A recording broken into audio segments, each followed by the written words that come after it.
5분 비엔남 굿모닝 비엔남 2%입니다. 저희 방송 댓글에서 3분은 너무 짧다라는 피드백이 있으셔가지고 이번 방송 기간을 한 5분 정도 늘려보려고 합니다. 이번 방송 주제 같은 경우는 이제 그 베트남의 여성분들이 예쁜가, 이제 여성분들의 아름다움에 대해서 한번 이야기를 해보려고 하는데요. 제가 생각했을 때 일단 첫 번째로 사람의 아름다움을 평가하는 것 같은 경우는 두 가지가 있는 것 같습니다. 첫 번째가 뭐냐면은 일단 그 외모적인 측면, 저희가 말한 것처럼 이제 그 뭐 연예인처럼 얼굴이 예쁘다, 아니면 이제 몸매가 콜라병이다, 이 친구들 굉장히 몸매가 좋다, 뭐 이런 것들이 있을 것 같고요. 남자분들 같은 경우는 뭐 키가 크고 잘생겼다, 이런 걸로 첫 번째로 이제 외모적인 측면이 있을 것 같고, 두 번째 같은 경우는 이제 많은 분들이 사실은 그 외모를 제외하고라도 이제 그 사람들의 끌리는 면들이 있지 않습니까? 이 친구는 참 지적이다, 이 친구는 집에 돈이 많다, 이 친구는 참 뭔가 재주가 많다, 이 친구는 성격이 좋다, 뭐 이런 것들이 있을 것 같은 경우인데, 제가 이번 방송 같은 경우는 그 두 가지 측면으로 해서 한번 나눠서 이야기를 한번 해보려고 합니다.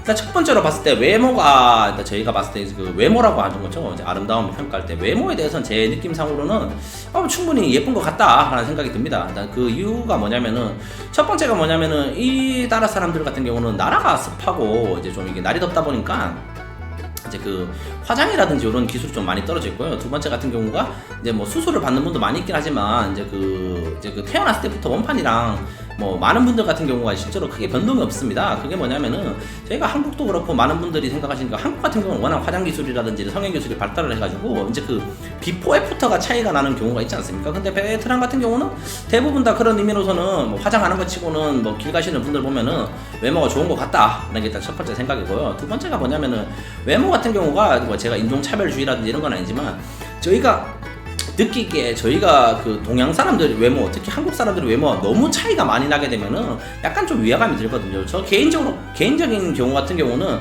진짜로 그 아프리카에서 오신 모델분들 같은 경우나든지 뭐 인도라든지 중동에 계신 그 미인분들, 미남분들 보면은 뭐 이게 뭐 인종차별 같은 경우는 아니지만 저 같은 경우는 아무리 예쁜 분들을 봐도 좀 위화감이 들더라고요. 저랑 피부색이 다르다든지 이렇게 이목구비가 다른 것 같은 경우는 조금 위화감이 드는 경우가 있는데, 동남아 특히 베트남 분들 같은 경우는 특히 중국 영향을 많이 받다 보니까 한국 사람들과 이제 외모적으로는 비슷한 분들이 많이 있으세요. 근데 뭐 많은 한국 분들이 오해를 하시는 게 뭐냐면은 베트남 사람들 속된 말로 동남아 사람처럼 생긴 사람들이 많지 않냐라고 하실 수 있는데, 제가 살고 있는 북부 하노이 기준 같은 경우는 앞에 말씀드린 것처럼 중국 영향을 많이 받았기 때문에 중국 혹은 이제 한국 사람처럼 생긴 외모를 가진 분들이 많이 있습니다. 그렇기 때문에 제가 봤을 때는 뭐 외모적으로는 괜찮다. 그리고 말씀드렸다시피 베트남도 지금 계속 화장 기술이라든지 이제 성형 기술, 그리고 이제 그 꾸미는 거에 대해서 많이 늘어나고 있는 상태이기 때문에 추후에 봤을 때는 뭐 충분히 더 예쁜 분들, 아름다운 분들이 많이 나올 수 있지 않을까라는 생각으로, 첫 번째로 제가 말씀드리고 싶은 것은 이제 그 외모적인 측면으로는 제가 봤을 때는 굉장히 아름다운 분들이 많다라는 거를 일단 말씀드리고 싶고요. 두 번째 같은 경우 제가 말씀드린 것처럼 그 모든 사람에게 이제 그 이성적으로 매력을 느끼는 데는 이제 그 외모적인 측면도 굉장히 중요하죠. 사실 초면에 봤을 때 제가 이제 뭐 클럽이라든지 이런 데 만나가지고 사람 만나는 분들 만났을 때는 첫 번째 끌리는 것 같은 경우는 말씀드린 것처럼 외모적인 측면이죠.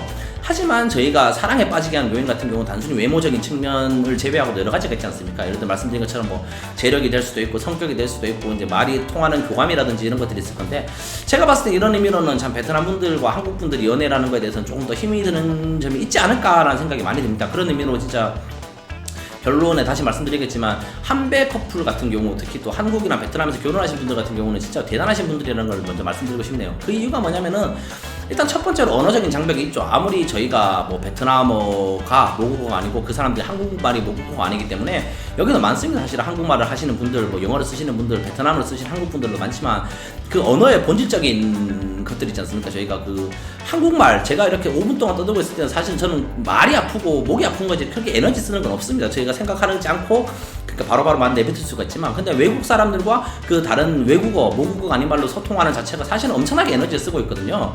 그래서 이런 의미로 봤을 때는 이런 거 교감이라든지 정서적인 교감, 뭐 말씀드린 그 언어를 통해서 말을 하면서 쓰는 에너지 같은 경우를 봤을 때는 이게 처음에 짧게 만나거나 뭐 가벼운 만남이라든가 뭐 결혼 초기에 2-3년 정도 같은 경우는 크게 문제가 없을 것 같지만, 이게 40년, 50년 뭐 평생을 살다 보면은 이거 같은 경우는 굉장히 힘이 들지 않을까라는 걸 생각이 많이 듭니다. 그래서 저도 뭐 베트남에 있는 여자친구분도 만나봤고 뭐 다른 여성분도 만나보긴 했지만, 사실은 외모적인 측면도 중요하지만 이런 그 말씀드린 것처럼 그 말을 한다는 거에 대해서 에너지를 쓴다는 것 자체가 너무 힘이 들더라고요. 그래서 처음에는 뭐 얘기도 많이 하고 궁금한 게 많았지만 시간이 지나면 지날수록 쓰는 말만 쓰게 되고 이렇게 좀 언어적으로 이제 단절이 되다 보니까 이거 같은 경우는 이제 그 국제 결혼에 이제 국제 연애를 쓰시는 분들은 잘 아시겠지만도 너무 많이 힘이 든다.